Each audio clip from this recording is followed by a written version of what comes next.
Mr. Watson here, and in this video we're going to look at progression. Progression. Training demand should gradually increase over time to ensure the performer adapts and improves. So he's going to take a look at a simple example of running on a treadmill. Now week 1 you might be running at a speed of 10.5 kilometers per hour. After that week you might progress it to 11.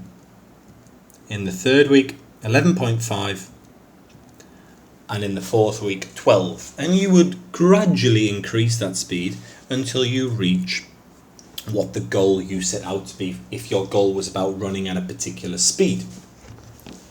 Now, what's important with progression is that you use it with overload. And we'll come on to overload next, but you use overload and you manipulate specific components to try and force adaptations on the body.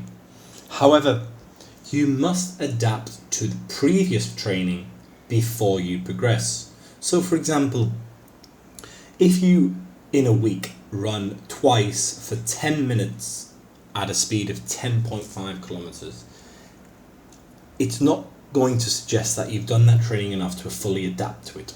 Training for 4 or 5 times at a duration of 30 minutes at that speed is looking more likely that you have adapted. But an easy way to judge is that when you get to the end of the week, are you comfortable with the pace of that running? And if you are ready to progress. But you must be sure that you are, because progressing too quickly can cause injuries and a mindset that training's hard and you can't achieve what you want to, but it's just because you're progressing too quickly.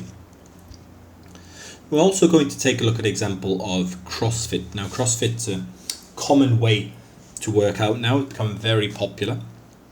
And this also relies on progression with athletes who go to CrossFit, working on fundamentals if they're beginners. So their initial bar work, deadlifts as such, and really working them large muscles, quadriceps, hamstrings, biceps, that all need to be used, and basically adjusting to this new training method of CrossFit.